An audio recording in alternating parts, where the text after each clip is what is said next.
नमस्कार दोस्तों, अभी मैं महाकुंभ आ गया हूँ। अभी मैंने संगम स्नान कर लिया है और आप मेरे पीछे देख पा रहे हो कि कितना ज़्यादा अभी भीड़ हो रही है दोस्तों, और कल से इससे भी ज़्यादा भीड़ होने वाली है।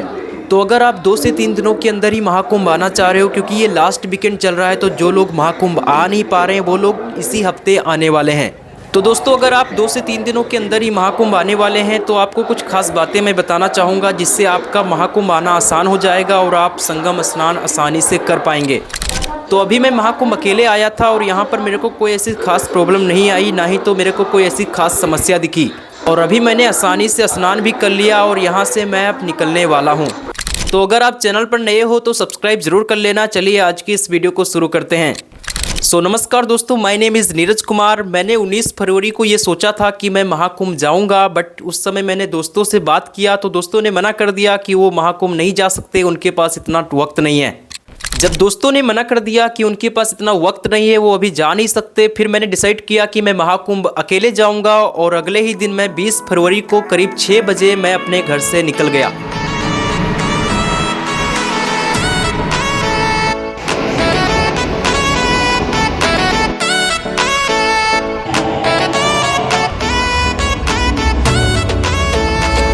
मैं सबसे पहले घर के पास वाले नियरेस्ट मेट्रो स्टेशन गया और मेट्रो से फिर मैं कश्मीरी गेट बस अड्डे पे पहुंच गया।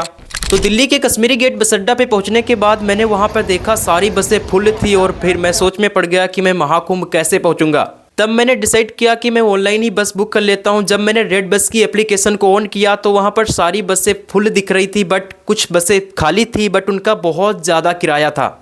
और फिर मैंने टिकट्स बुक नहीं किए और कुछ टाइम तक मैं कश्मीरी गेट बस अड्डा पे बैठा रहा और कुछ बसें वहां से निकल गई और फिर कुछ बसें वहां पर दोबारा से आई। उनमें से एक बस में मेरे को सीट मिल गई और उस बस में मैं बैठ गया। इस बस में बैठने के बाद ये बस दिल्ली के कश्मीरी गेट से करीब रात के 11 बजे रवाना हुई। अब रात के करीब 11 बजे दिल्ली से बस रवाना हो गई थी और बस 3 जगहों पर रुकी। रात के करीब 12:30 बजे दिल्ली से बाहर निकलने के बाद बस रुकी थी, जहां पर मैंने खाना खाया था और उसके बाद आधे घंटे के बाद बस में दोबारा बैठ गया था। और 3 जगह रुकने के बाद बस ने सीधा प्रयागराज में उतार दिया। अब रात के कश्मीरी गेट से करीब 11:30 बजे बस रवाना हुई थी और प्रयागराज में मेरे को करीब 3 बजे दोपहर में उतारा। बस ने मेरे को जहाँ पे छोड़ा था वहाँ से महाकुंभ करीब 25 किलोमीटर की दूरी पर था। अब प्राइवेट जो बसें थी वहां से आगे नहीं जा पा रही थी, क्योंकि वहां से प्रशासन ने रोक लगा रखा था, क्योंकि अगर बसें आगे जाती तो और भी ज़्यादा जाम लग जाता और हड़ताल मच जाती। और इसी वजह से जो भी प्राइवेट बसें आ रही थी वहीं पर रुक जा रही थी और सारे लोग वहीं पर उतर रहे थे। अब बस ने जहां पर मेरे को छोड़ा था वहां से जाने के लिए बाइक मिल रही थी, बाइक वाले लेके जा रहे थे और 5 किलोमीटर की दूरी पर ही उतार रहे थे। यानी बाइक से भी अगर जाओ तो भी 5 किलोमीटर दूरी पर ही उतार दिया जा रहा था, उसके बाद आपको पैदल चलना पड़ रहा था। अब मैं यहाँ पर बाइक से नहीं गया था क्योंकि बाइक का किराया थोड़ा ज़्यादा मेरे को लगा, इसलिए मैं बाइक से नहीं गया। फिर मैं कुछ टाइम पैदल चलता रहा, फिर मेरे को आगे ही एक ऑटो मिल गया। ऑटो का किराया ठीक था, फिर ऑटो पे मैं बैठ गया। ऑटो ने मेरे को 5 किलोमीटर दूरी पर ही छोड़ दिया। अब जहाँ पर ऑटो वाले ने मेरे को छोड़ा था वहाँ से जब मैंने मैप में देखा तो 5 किलोमीटर की दूरी पर संगम स्नान दिखा रहा था। तो मैं अपने फ़ोन में मैप को देखते देखते पैदल चलता रहा। वहाँ पर मैं अकेले नहीं था, बल्कि बहुत ज़्यादा भीड़ थी, पूरा रोड जाम था, बिल्कुल रोड भरा हुआ था, बहुत सारे लोग आए हुए थे। और फिर मैं करीब 2 घंटे पैदल चलता रहा। फिर मैं मेले में एंटर हुआ। मेले में एंटर होने के बाद ऐसा लगता था कि जैसे कि मैं संगम स्नान तक पहुँच आया हूँ, बट ऐसा बिल्कुल भी नहीं था। अब मेले में एंटर होने के बाद भी मेरे को 1 घंटा पैदल चलना पड़ा, क्योंकि वहाँ से संगम स्नान बहुत ज़्यादा दूर है। अब मैं मेले में एंटर तो कर गया था, वहाँ पर पैदल चल भी रहा था, 1 घंटे तक करीब पैदल चल चुका था, लेकिन मेरे को ये नहीं पता था कि कौन सा पुल खुला है, किस पुल के थ्रू मैं संगम स्नान तक पहुँचूंगा, ये भी मेरे को पता नहीं था। इसलिए मैं कई पुलों के पास जा रहा था और पुल सारे बंद थे, वहाँ पर प्रशासन ने रोक लगा रखा था और पुल के उस पार जाने नहीं दिया जा रहा था। अब यहाँ पर मेरे को ये नहीं समझ आ रहा था कि कौन सा पुल खुला है जिसके थ्रू मैं संगम स्नान तक पहुँच सकता हूँ। अब यहाँ पर मैं सिर्फ अकेला नहीं था, यहाँ पर लाखों लोग थे जिनको समझ नहीं आ रहा था कि किस पुल के थ्रू संगम स्नान तक पहुँचा जाता है। यहाँ पर काफ़ी सारे लोग ऐसे भी थे जिनकी एज ज़्यादा थी और उनके पैर बहुत ज़्यादा दर्द होने लग जा रहे थे, इसलिए वो गंगा किनारे पहुँचते ही कहीं भी वो स्नान कर ले रहे थे। अब ऐसा नहीं था कि सिर्फ एक ही पुल था जिसके थ्रू संगम स्नान तक पहुँचा जा सकता है, बल्कि यहाँ पर कई सारे पुल थे, बट प्रशासन ने कई पुलों पर रोक लगा रखा था। अब मैं कुछ टाइम मेले में पैदल ऐसे घूमता रहा कि किस पुल के थ्रू मैं संगम स्नान तक पहुंच सकता हूं। और फिर मैंने पुलिस से जब पूछा तो उन्होंने बताया कि 4 नंबर का पुल है जिसके थ्रू आप संगम स्नान तक पहुंच सकते हो। और जब मैंने पुलिस से पूछा था, जब मैं लास्ट में पहुंच गया था 19 सेक्टर, और फिर मैं 19 सेक्टर से पीछे आया क्योंकि 4 सेक्टर वाला पुल खुला था, ये मेरे को पता ही नहीं था और मैं 19 सेक्टर पहुँच गया था। और फिर मैं 4 नंबर वाले पुल पर आ गया जिस पुल के थ्रू मैं संगम घाट तक पहुँचा। अब मैं आपको बताता हूँ कि मैं कितने किलोमीटर पैदल चला तब जाके मैं संगम स्नान कर पाया। तो बस ने मेरे को 3 बजे प्रयागराज में छोड़ दिया था 25 किलोमीटर की दूरी पर। अब फिर वहाँ से मैंने ऑटो किया, ऑटो ने मेरे को 5 किलोमीटर की दूरी पर छोड़ दिया था और फिर मैं वहाँ से पैदल चलता रहा और पैदल चलने के बाद ही संगम घाट तक मैं पहुँच पाया।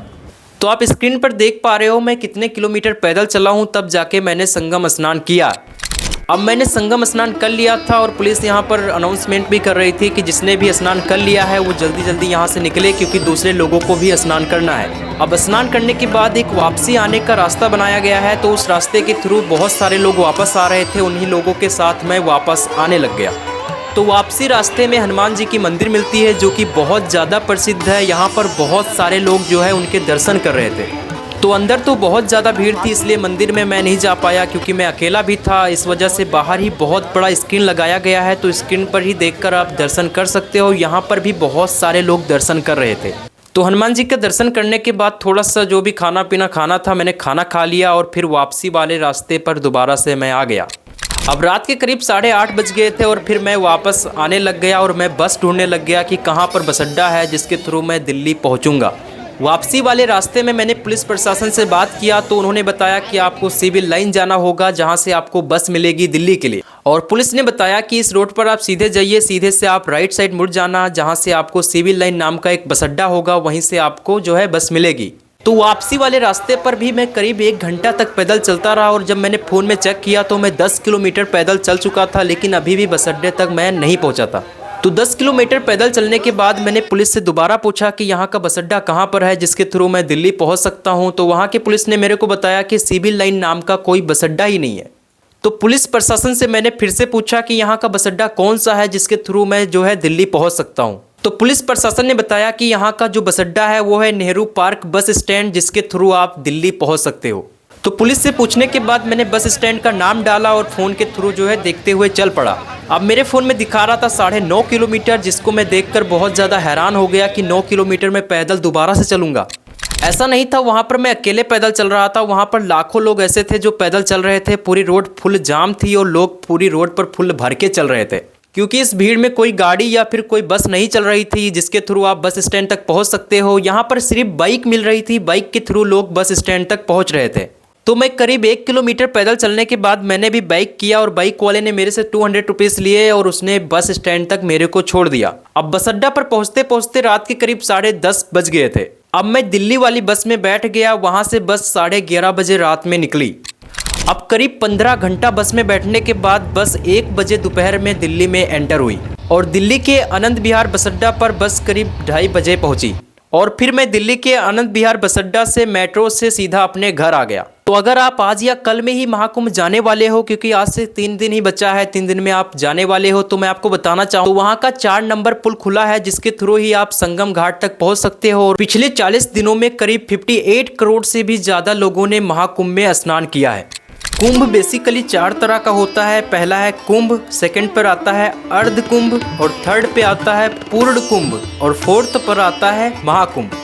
कुंभ मेला हर 12 साल में एक बार लगता है। कुंभ मेले को 4 जगहों पर आयोजित किया जाता है, प्रयागराज, हरिद्वार, उज्जैन और नासिक।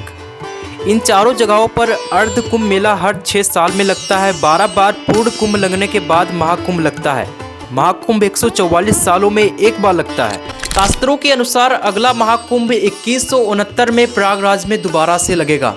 कुंभ का मेला सिर्फ एक त्योहार नहीं है, यह एक अनोखा आध्यात्मिक अनुभव है। कुंभ मेला वो स्थान है जहां मनुष्य अपनी आत्मा के साथ मिलकर ईश्वर का अनुभव करता है। महाकुंभ वो स्थान है जहां शरीर को शुद्ध किया जाता है और आत्मा को जागृत किया जाता है।